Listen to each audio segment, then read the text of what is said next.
ሰላም ጤና ይስጥልን። እንዴት ናችሁ? የተከበራችሁ የፖድካስቱ ቤተሰቦች ሰላም ናችሁ? በያላችሁበት ሰላም እንድትሆኑ ምኞቴ ነው።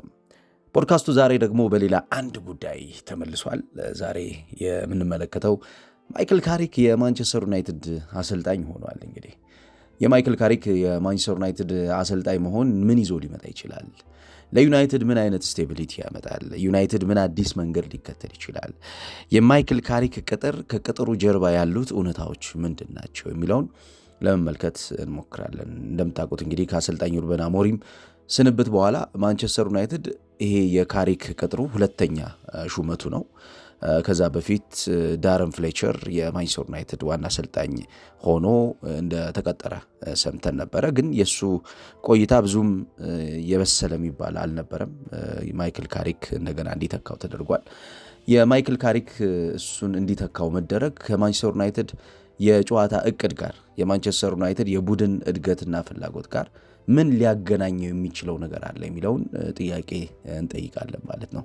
እንደምታውቁት ዩናይትድ ስቴቢሊቲ ዊዝ የፐርፌክት ባላንስ ሴታፕ የሚለውን ሀሳብ መደጋገም የሚፈልግ ቡድን ነው። ምክንያቱም የቡድኑ አሁን አለመረጋጋት፣ የቡድኑ የተሻለ የእድገት ሂደት ውስጥ አለመገኘት የሚያመጣው ጫና አለ። ይህንን ጫና ደግሞ ይበልጥ የሚሸከምና የተሻለ ማንቸስተር ዩናይትድን በአውሮፓ በሊጉም በእንግሊዝም ተፎካካሪ ቡድን መገንባት የሚያስችለው ቤዝመንት የሚሰራ ለቀጣዮቹ 2 ዓመታት የሚሰራ አሰልጣኝ ይፈልጋል። ያው ካሪክ በሂደት የቡድን ግንባታ ውስጥ ፋውንዴሽኑን የሚሰራ አሰልጣኝ ይሆናል ተብሎ ነው የሚጠበቀው። ዘንድሮ የውድድር ዓመቱን ይጨርሳል። የሚመጣው ዓመት ማንቸስተር ዩናይትድ እንግዲህ ወሳኝ የሚባል ውሳኔ ያስተላልፋል ተብሎ ነው የሚጠበቀው። ምክንያቱም ክረምት ላይ የሚኖረው ዝግጅት የአዲሱን የዩናይትድን ፋውንዴሽን የሚሰራ አሰልጣኝ እንዲመጣ ነው የሚደረገው ወይንስ ደግሞ ማይክል ካሪክ ወደ ማንቸስተር ዩናይትድ ከመጣ በኋላ እንዲቀጥል የሚደረግበት ሲዝን ይሆናል ወይ የሚለው የምንጠብቅ ነው የሚሆነው። ግን እግር ኳስ እንደምታውቁት አሁን ላይ በጣም መሰረታዊ የሚባለው ነገር የእግር ኳስ ሐሳቡ ያላቸው ሰዎች ናቸው እየተፈለጉ ያሉት። እነዚህ የእግር ኳስ ሐሳቡ ያላቸው አሰልጣኞች የቡድን ግንባታ ሂደቱ ላይ የሚኖራቸው ሚና የበለጠ ያደገና ዘመናዊ የሆነ እሳቤን ያካተተ መሆን ይኖርበታል። የማይክል ካሪክ ቅጥር ከዳረን ፍሌቸር የተለየው ምንድነው? ዘመናዊ እሳቤን መሰረት ያደረገ ቅጥር ነው። ካሪክ የሚጫወትበት የራሱ የሆነ ቀለም ያለው አሰልጣኝ ነው። ማይክል ካሪክ ኦፖነንትን ወደ ራሱ የሜዳ ክፍል ኢንቫይት የሚያደርግ ዩናይትድ በተሻለ ከዳረን ፍሌቸር ይገነባል ተብሎ ይታሰባል። ይህን ካሪክ የማንቸስተር ዩናይትድ አሰልጣኝ በነበረበት ሰዓትም አድርጎትም ተመልክተ ነው ነበረ። የቡድን ግንባታ ሂደቱ ላይ ምንም እንኳ ይሄ ስቴብል የሆነ ወጥ የሆነ የማይቸገር ዩናይትድን ለመገንባት ባይችልም፣ ነገር ግን ዩናይትድን ምናልባትም ከተፎካካሪነት አንጻር የተሻለ እንዲፎካከር ምልክት የሰጠበትን ቡድን ገንብቷል።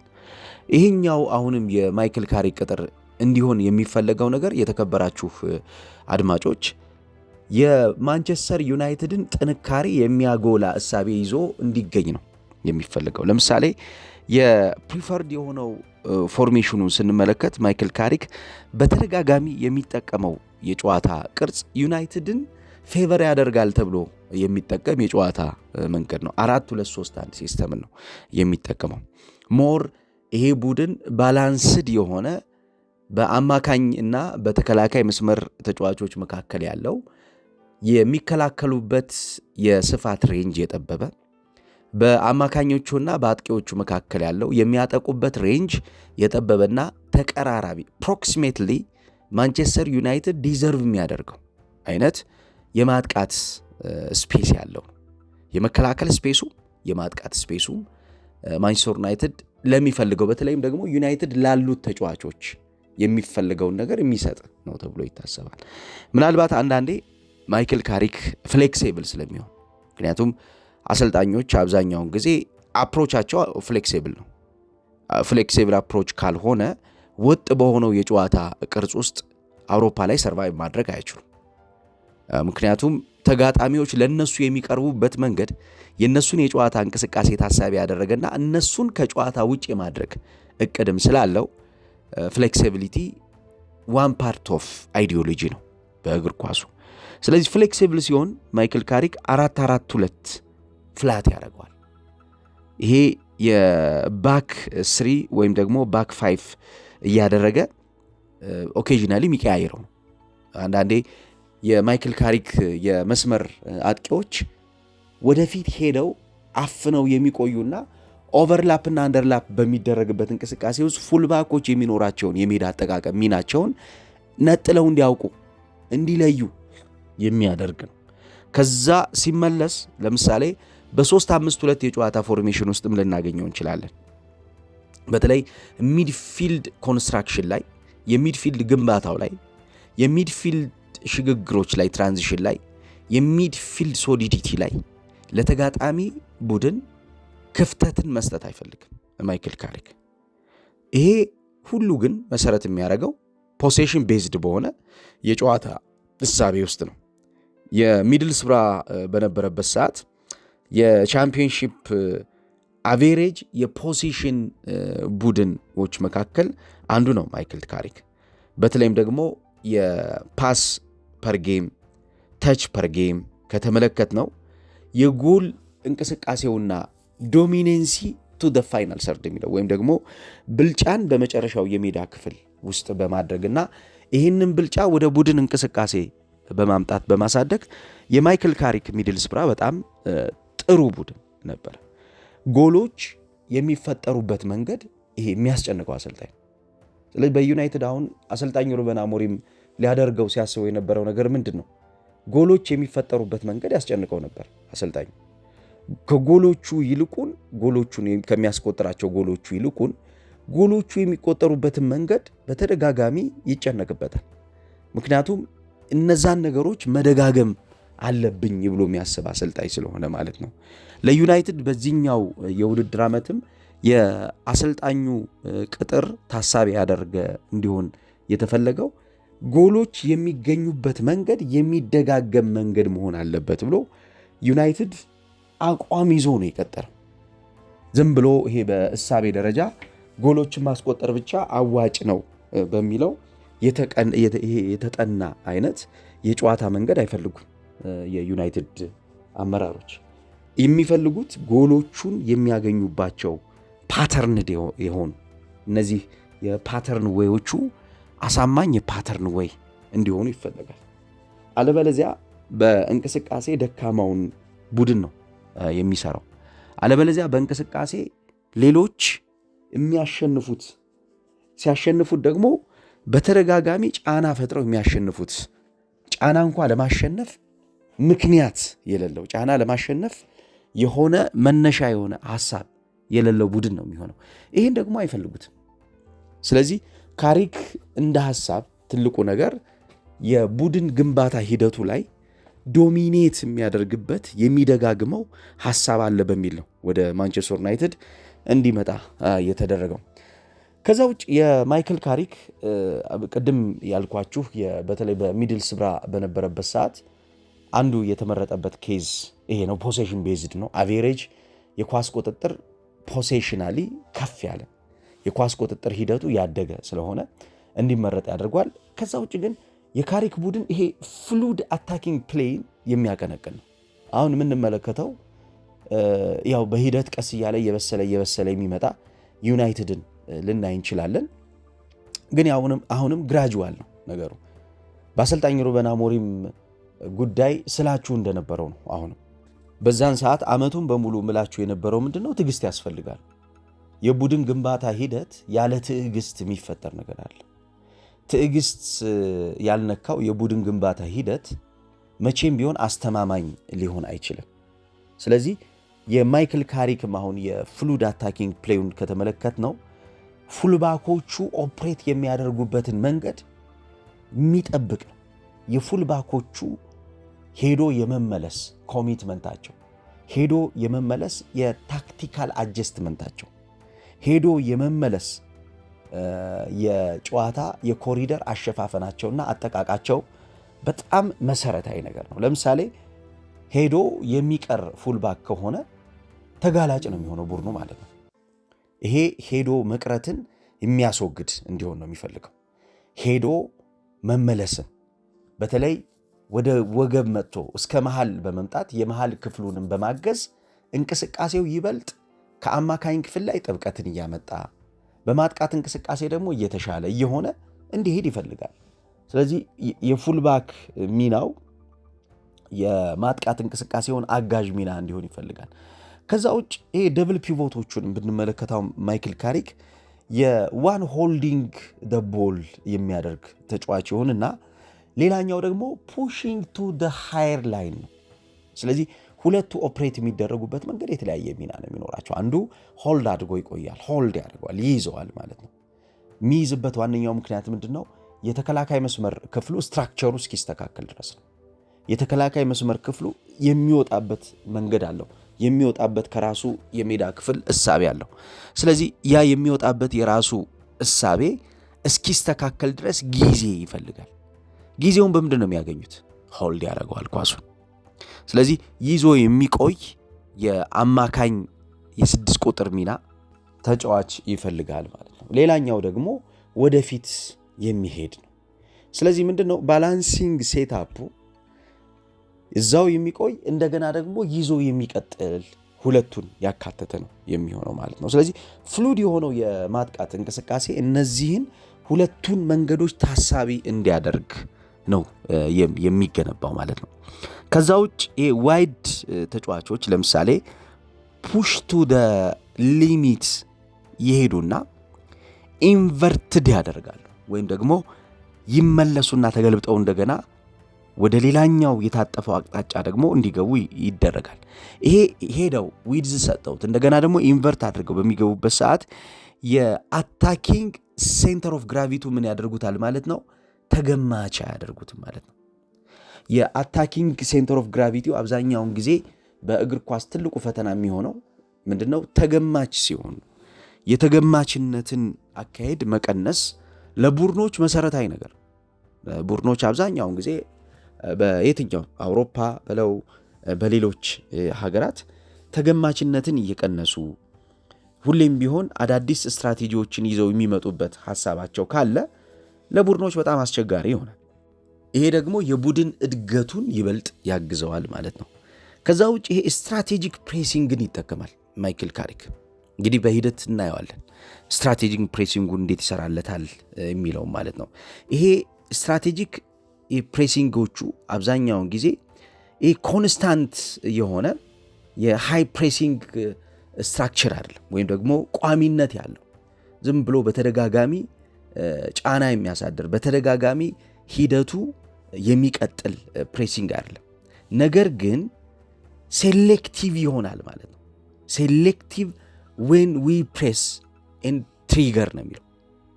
እንመርጣለን ነው የሚላቸው። እያንዳንዷ እንቅስቃሴዎቻችን ዝም ብሎ በአንድ ሲስተም ውስጥ መቆየት ሳይሆን እየመረጥን ነው ፕሬስ የምናደርገው፣ እየመረጥን ነው የምናጠቃው ነው። ከዛ በኋላ ጌሙ የሚፈልገው እርጋታ ካለ የጌሙን እርጋታ ቀስ ብለን እናያለን፣ ግራ ቀኝ እናያለን፣ እናስተውላለን ነው የሚለው ማይክል ካሪክ። ስለዚህ የዚህ የስትራቴጂክ ፕሬሲንግ ዋነኛው ሐሳብ ሴሌክቲቭ ፕሬሲንግ ነው፣ ፕሬስ የሚያደርግበት ሰዓት ማለት ነው። ከዛ ውጭ ስፔሲፊክ የሆነ የመጀመሪያ ሁለተኛና ሶስተኛ ተቾችን ፕሬዲክቴብል በሆነ ሳይሆን አንፕሬዲክቴብል በሆነ መንገድ ተጫዋቾቼ እንዲደጋግሙ አደርጋለሁ ነው የሚለው። ይሄ ሚድልስብራ ያደረገው ነገር ነው። በነገራችን ላይ ይህን አሁን መረጃ የምነግራችሁ 2 ቀን በደንብ ስለ ሚድልስብራ ቡድኑ የተወሰነ ለማየት ሞክሬያለሁ። ቡድኑ የሚያደርጋቸው የጨዋታ ቅርጾች ምን ሊሆኑ እንደሚችሉ በማንቸስተር ዩናይትድ ይሄ ምንድነው ብሉፕሪንቱ ምን ሊሆን ይችላል በሚለው እሳቤ ውስጥ ነው አሁን ይሄን እየነገርኳችሁ ያለሁት። ከዛ ውጭ ይሄ ዲፌንሲቭ ስትራክቸሩ ምንድነው? ሴንትራል ሶሊዲቲውን የሚያመጣ ዲፌንሲቭ ስትራክቸር ነው የሚፈልገው። ሴንትራል ሶሊዲቲው ያለ ዲፌንሲቭ ሶሊዲቲ የአማካኝ ክፍሉ ጥብቀትና ጥንካሬ ያለ ተከላካይ መስመር ክፍሉ ጥንካሬ አይመጣም ብሎ የሚያስብ ነው። ምንድነው የሚለው? ኢንተርሪሌትድ ነው የሚለው ይሄ ነገር። ስለዚህ በጣም የተገናኘ ነው። በጣም ቦንድ ያለው ነው። ይሄንን የዲፌንሲቭ ስትራክቸር የምናመጣው የዲፌንሲቭ ስትራክቸር ከሶሊዲቲው ከአማካኙና ከተከላካዮቹ መካከል የሚመጣውን እንቅስቃሴ በመቆጣጠር ነው ይላል። ለምሳሌ በማንቸስተር ዩናይትድ በአሰልጣኝ ሩበን አሞሪም ቡድን ውስጥ አንዱ ትልቁ ድክመት የነበረው ምንድን ነው? በአማካኞቹና በተከላካይ መስመር ተጫዋቾቹ መካከል ይፈጠር የነበረው ጋፕ ነው። መጨረሻ ላይ ሩበን አሞሪም የተሳካለት ማለት ነው። ያ ጋፕ ማንቸስተር ዩናይትድን አምና ዋጋ አስከፍሎታል። እንዳውም አንዳንዴ 10 ሜትር ሁሉ ይሄዳል እኮ አማካኙና ተከላካዩ ብትንትኑ ዲስኦርጋናይዝድ በሚሆንበት ሰዓት የተጋጣሚ ቡድን መጥቶ ኤክስፕሎይት ለማድረግ በሚሞክርበት እንቅስቃሴ ውስጥ የ10 ሜትር ጋፕ ሁሉ ይፈጠራል እና ተጋጣሚ የፈለገውን ነገር እንዲያደርግ ጊዜ ይሰጠዋል ማለት ተጋጣሚ የፈለገውን ነገር ተቆጣጥሮ እንቅስቃሴውን አሸንፎ በየትኛውም ሁኔታ ውስጥ ወይም ደግሞ ሲቹዌሽናል አታክ ኤንድ ሲቹዌሽናል ዲፌንስ በሚለው ስትራክቸር ውስጥ የፈለገውን ነገር እንዲያደርግ ያግዘዋል ማለት ነው። ስለዚህ የዲፌንሲቭ ስትራክቸሩ የደብል ፒቮቱ ኮምፓክት መሆንን ይፈልጋል ማለት ነው። ከዚህ በኋላ በማንቸስተር ዩናይትድ የ6 ቁጥር ሚና ያለው ተጫዋች ከ5 ቁጥር ወይም ደግሞ ከመሃል የተከላካይ መስመር ተጫዋቹ ጋር የሚኖረው ልዩነት በትንሹ የ4 ወይም ደግሞ የ3 ሜትር ልዩነት ነው እንዲኖረው የሚፈልገው ማይክል ካሪክ። ይሄ የ3 እና የ4 ሜትር ልዩነት የማይቀየር ነው የሚሆነው። የ3 እና የ4 ሜትሩ ልዩነት እየሰፋ በሄደ ቁጥር ለተጋጣሚው ቡድን አፐር ሃንድ እሰጣለሁ ብሎ የሚያስብ አሰልጣኝ ነው ማይክል ካሪክ። ስለዚህ ኤክስፕሎይት እንዳይደረግ ሜዳው ተጋልጦ ጫና ውስጥ እንዳይገባ ኮምፓክት መሆንን ይፈልጋል ማለት ነው። ስለዚህ የፒቮቱ ሚና በተለይም ደግሞ ቅድም ያልኳችሁ አድቫንስድ ፒቮትና የሚቀር ፒቮት አላልኳችሁ። ስለዚህ የሚቀረው ፒቮት ዋነኛው ሚና የተከላካይ መስመር ተጫዋቹን ማገዝ ነው። ምክንያቱም የተከላካይ መስመር ክፍል ተጫዋቾች ሰፖርት እስካላገኙ ድረስ የሚቆምና የተሻለ የሚረጋጋ የቡድን ስትራክቸር ይኖራል ብሎ ስለማያስብ ማለት ነው። ይሄ ኮምፓክትነስን ዲና የሚያደርጉ የተጋጣሚ ቡድን ስትራክቸሮች የአማካኝ ክፍል እንቅስቃሴ እንዳይቆጣጠሩት ያደርጋል። አብዛኛውን ጊዜ ኮምፓክትነስን ዲናይ ማድረግ ይፈልጋሉ። በቃ ይከለክላል። ይመጣና ኮምፓክት በምትሆንበት ሰዓት ሁሌም ቢሆን ኮምፓክት የምትሆንባቸውን ስትራክቸሮችን እንዳትሰራ ናገ ያደርጋል። በቃ ይሄ ምቾት እንዳይሰማ ማድረግ። ምቾት ባልተሰማ ቁጥር ምን እንደምታደርገው ምቾትህን ለመፈለግ ያልፈለግከውን ነገር ተገደህ ትሰራለህ ማለት። ይሄ ያልፈለጉትን ነገር በሚሰሩበት ሰዓት ምን ይሆናሉ ማለት ነው? ቡድኖቹ የተቃራኒ ቡድን እቅድ አስፈጻሚ ነው የሚሆኑት ማለት ነው። ማንቸስተር ዩናይትድ አሁን በቅርብ ጊዜ እየሆነ የነበረው የተገደደው በተለይ አምና የነበረው ትልቁ የተቃራኒ ቡድን እቅድ አስፈጻሚ ነበር ዩናይትድ። ምክንያቱም ተቃራኒ ቡድን ኢንፍሉዌንስ ያደርገዋል። ናግ ሲያደርገው ኢንፍሉዌንስ ያደርገዋል።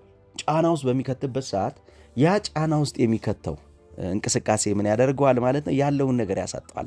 ካለህ ነገር ከወጣህ ደግሞ ከያዝከው ነገር የምትለቅ ከሆነ ለተጋጣሚ ሁሌም ቢሆን አፐር ሃንድ ነው የምትሰጠው ማለት ነው። ስለዚህ የዲፌንሲቭ ስትራክቸር በጣም ወሳኙ ኢንፈሳይዝ የሚያደርገው የአማካኝ ክፍል ላይ ያለው ጫናን ለመቆጣጠርና ያን ጥረት ይበልጥ ለማሳደግ ነው። ከዛ ውጭ የፕሌየር ዴቨሎፕመንት ላይ ማይክል ካሪክ ሬፔቲሽኑ በጣም ጥሩ ነው።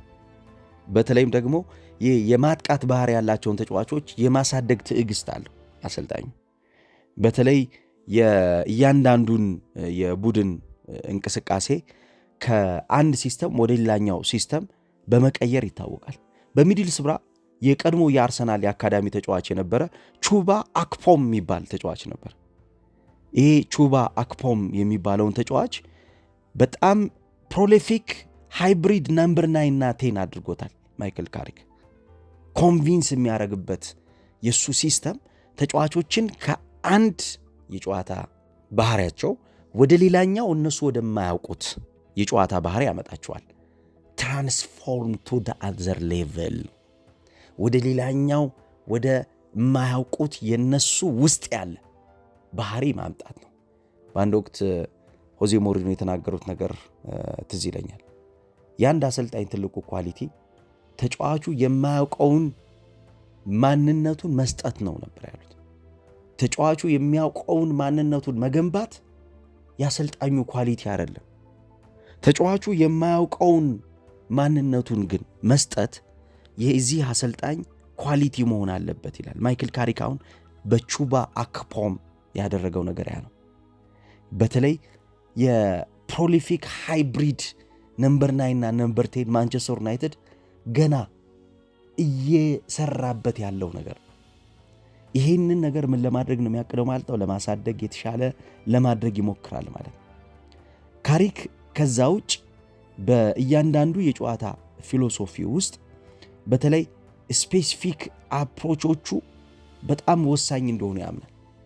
ዲቴል አፕሮቾች ላይ የመከላከል አፕሮቾቹን ከተመለከት ነው፣ የማጥቃት አፕሮቾቹን ከተመለከት ነው፣ ኳስን ሪቴን የሚያደርግበትን አፕሮችን ከተመለከት ነው፣ ዲቴል በሆኑ ነገሮች የሚያምን አሰልጣኝ ነው። ዲቴል በሆኑ ነገሮች ያምናል። ዲቴል የሆኑ ነገሮች አብዛኛውን ጊዜ ወደ ዋናው ሐሳብ የሚወስዱ መነሻ ፖይንቶች ናቸው። ያለ ዲቴል ነገሮች የጨዋታ እቅድን አክሰስ ማድረግ አይቻልም። ለምሳሌ አንድ የተዘጋ ቤት ካለ ወይም ደግሞ የተዘጋ የማስቀመጫ የዕቃ ማስቀመጫ ውድ ፕራይስለስ የሚባሉ ዕቃዎች የሚቀመጡበትን ካዝና ኮዷን ካላገኛት ዕቃውን አታገኘው። ዕቃው አለ ማለት ኮዱን ሳታገኘው ዕቃ ያንተ ነው ማለት አይደለም። ኮዱን ከፍተ መግባት አለብህ። የማይክል ካሪክም እንደዛ ያለውን ነገር አክሰስ ማድረግ ይፈልጋል። ተጫዋቾቹን መለወጥ ይፈልጋል። ተጫዋቾቹን ወደሚፈልገው ሲስተም ማምጣት ይፈልጋል። ቅድም ያልኳችሁ የዲፌንሲቭ ስትራክቸር፣ የፕሌየር ዴቨሎፕመንት፣ የስትራቴጂክ ፕሬሲንጎቹ፣ ፍሉድ አታኪንግ ፕሌዮቹ፣ የፖሴሽን ቤዝድ ስታይሉ፣ ይህ የፎርሜሽን የሚለዋውጥበት ፍሉዲቲው በሙሉ የሚመጣው ምንድን ነው? ቀስ እያለ ኦፕሬት የሚያደርግበት የራሱ የሆነ የጨዋታ መንገዱ መጨረሻ ላይ የሚሰጠው ይሆናል ማለት ነው። ስለዚህ እንደ ዩናይትድ አሁን ላለፉት ዓመታት እየተቸገረ እንዳለ አንድ ቡድን አሁን ዩናይትድ በአለፉት ዓመታት በጣም እየተቸገረ ያለ ቡድን ሆኗል። ዩናይትድ በጣም በብዙ መንገድ በጣም በብዙ አካሄድ ውስጥ ፈተና ውስጥ ያለ ቡድን ሆኗል። ይሄ በጣም በብዙ መንገድና አካሄድ ውስጥ ፈተና ውስጥ ያለ ቡድን የሚፈልገው አንዱ ነገር ምንድነው? ያደገ የተለወጠ ነገር ይፈልጋል። ይህንን ያደገና የተለወጠ ነገር ለማምጣት ነው እንግዲህ ማይክል ካሪክ እንዲጀምር እድል የተሰጠው።